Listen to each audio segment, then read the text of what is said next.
जी हाँ भक्तों, प्रदीप मिश्रा आज के उपाय हमारे चैनल में आपका हार्दिक स्वागत है। आज तक लोगों को नहीं मालूम कि पूजन करने बैठते हैं तो सबसे पहले क्या करते हैं। जी हाँ भक्तों, पंडित प्रदीप मिश्रा जी जो आज बताने वाले हैं महा उपाय में, आप उसको ध्यान से सुनिएगा।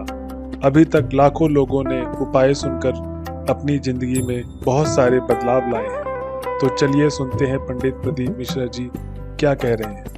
पर सबसे पहला काम मंदिर में बिना पंडित के सबसे पहला काम कौन सा होता है? तो सबसे पहला काम होता है भगवान को धन्यवाद देना कि आज भी आपने मुझे इस मंदिर में आपका दीदार कराने के लिए, दर्शन कराने के लिए बोला। अगर पंडित साथ में होगा तो पहले वो मंत्र बोलेगा, स्वस्ति वाचन करेगा। स्वस्ति वाचन करने में उसको अर्थात भगवान के लिए भी प्रसन्नता और आपके लिए भी प्रसन्नता। पर आपके पास कोई ब्राह्मण नहीं, आपको कोई स्तुति नहीं आती, आपको कोई मंत्र नहीं आता, आपको कोई साधना नहीं आती, आपको कोई तप नहीं आता, पर आप इतना तो कर सकते हो कि भगवान के मंदिर में जाकर उनको धन्यवाद दे सकते हो कि तेरी कृपा है जो मुझे चलकर यहां तक बुला लिया, 2 कदम चलाया, यहां तक बुलाया, ये तेरी कृपा है। और बड़ी कृपा करी जो डलिया भर के पूजन का सामान भी लाई, बड़ी कृपा करी जो दूध भरकर भी लाई, बड़ी कृपा करी जो कलश भरकर भी लाई। कितने लोगों का फायदा है कलश भरकर मंदिर ले जाने में? देखिए जरा कितने लोगों का फायदा। हिंदू धर्म में विष्णु पुराण में, पद्म पुराण में लिखा है, सौभाग्यवती नारी जब भरा हुआ पानी का लोटा लेकर कलश लेकर जाती है और उसको देखकर कोई व्यक्ति निकल कर चले जाता है तो जिस काम के लिए जाता है वो काम सफल हो जाता है। मंदिर का ही लोटा, मंदिर का ही पानी, सिर पे पल्लू लेके हर हर महादेव, बस शिव जी के चढ़ा रही और इतने प्रेम से रिझा रही। अब फ्री का पानी था तो एक लोटे में मन भी नहीं माने। अरे करा तो भगवान के सम्मुख में पहुंचकर अगर आप जल का पात्र भी लेकर जा रहे हो, भरा हुआ लेकर जा रहे हो, तो कितनी प्रसन्नता की बात है। हिंदू धर्म की रीति है, जिस पात्र को हम जल चढ़ाने लेकर जाते हैं उस पात्र में भगवान के चरणों का जल लाते हैं, खाली पात्र नहीं लाते। क्या लाते हैं? भगवान के चरणों का जल। उस चरणों तक को लेकर आए, घर में रखा, सबने अपने नैनों में लगाया, हृदय में लगाया, चित्तवृत्ति में लगाया। खाली पात्र हम लेकर वापस नहीं आ रहे हैं। शिव मंदिर में जब जब जाओ, जल चढ़ाने के लिए जाओ, पात्र तुमने शंकर जी को पूरा पानी चढ़ा भी दिया तो शंकर के चरणारविंद का थोड़ा सा जल पात्र में डाल के भले 2 बूंद लाओ, 4 बूंद लाओ, इतना सा लाओ, पर लाओ और उसको पूरे परिवार के नेत्रों में जब लेकर आए हो चरणों तक तो लगाओ। पर खाली पात्र नहीं लेकर आना। खाली पात्र लाने में ध्यान दीजिए, जब आप पूरा जल समर्पित कर देते हैं, जल समर्पित भी पूरा करना है, भगवान को चढ़ा रहे हो तो पूरा समर्पण होना चाहिए, पूर्ण समर्पण। इसलिए शंकर भगवान को अधूरा समर्पण नहीं, इसलिए श्रीफल भी पूर्ण चढ़ता है। शंकर जी के मंदिर में श्रीफल नहीं फूटता, पूर्ण श्रीफल। बेलपत्री भी पूरी, चावल का दाना भी चढ़ेगा तो आखा, फल भी चढ़ेगा तो आखा, फूल भी चढ़ेगा तो आखा। भगवान को कोई चीज खंडित नहीं चढ़ती, शिव जी को जल भी चढ़ेगा तो पूर्ण।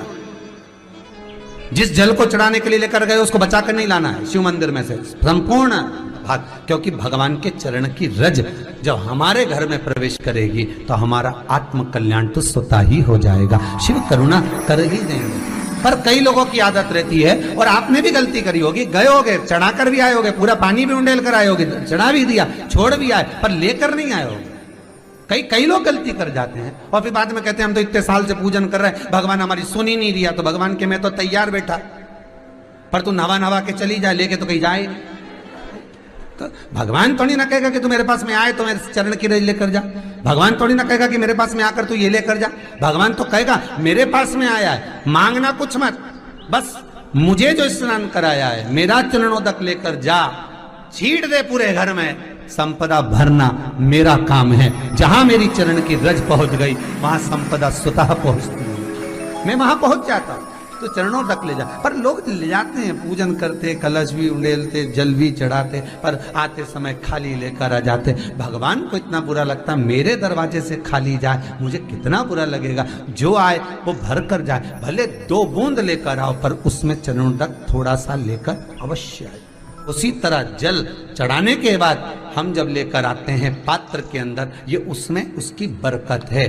गर्ग संहिता में दूसरी चीज कही, उसको भी समझ लीजिए। गर्ग संहिता में कहा गया, जब आप घर से जल लेकर जाते हो भरकर, तो ये सृष्टि की जितनी नदियां हैं, पृथ्वी पर जितनी नदियां विद्यमान हैं, जितने तालाब, जितने सरोवर, जितने कुंड, जितने विराजमान हैं, उन सारे तीर्थों का जल जब आप घर से लेकर निकलते हो तो वो तीर्थ का संपूर्ण जल आपके कलश में आ जाता है।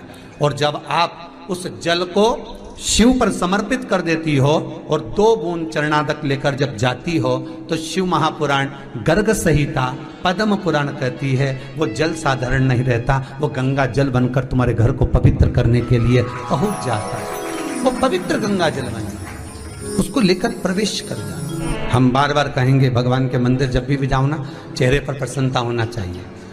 किसी से मिलने जाओ ना, चेहरे पर अगर प्रसन्नता नहीं और ऐसे ही पहुंच गए ना, तो वो श्रेष्ठता नहीं मानी गई। तुम तुम्हारी बहन के घर जाओ, सती मैया जलकर भस्म क्यों हुई? माता सती के भस्म होने का कारण क्या था? सती को पिता पर जितना क्रोध आया, उससे ज्यादा क्रोध सती माता को अपनी बहनों पर आया कि मेरी इतनी बहन, ये 60 की 60 बहन मेरे सामने खड़ी रही और मैं आई तो प्रेम से मुस्कुराई तक नहीं। आप किसी के यहाँ जाओ और कोई के यहाँ पहुंचे और जाते से ही आप उस पहुंचे और कहा जी जी राधे राधे, जय श्री कृष्णा, हर हर महादेव, श्री शिवाय नमस्तुभ्यम, ओम नमः शिवाय, आपने बोला और उसके चेहरे पर प्रसन्नता नहीं आया, तो ऐसे घर में जाने से कोई फायदा है क्या? और आप किसी के यहाँ जा रहे हो तो आपके चेहरे पर भी प्रसन्नता होना चाहिए, सामने वाले को तो हो, आपके भी चेहरे पर भी। मंदिर में जब जब जाएं, गुरु के दरवाजे पर जब जब जाएं, परमात्मा के चरणारविंद में जब जब जाएं, माता पिता के चरणों में जब जाएं, घर के बुजुर्गों के पास जब जाएं, तो तुम्हारे चेहरे पर प्रसन्नता होना चाहिए। भगवान को भी लगे दुख भले है इसको, पर चेहरे पर प्रसन्नता है, इसको अब दुख नहीं देना, क्योंकि इतना मुस्कुराकर ये मेरे मंदिर में आती है। जी हाँ भक्तों, जैसा आपने सुना प्रदीप मिश्रा आज के उपाय में, आप इस उपाय को जरूर करें अपने पूरे विश्वास के साथ, आपको सफलता जरूर मिलेगी। और ऐसे ही प्रतिदिन वीडियो आती रहेगी नए नए उपाय के साथ हमारे चैनल में। आप अपना प्यार बनाए रखें। हर हर महादेव।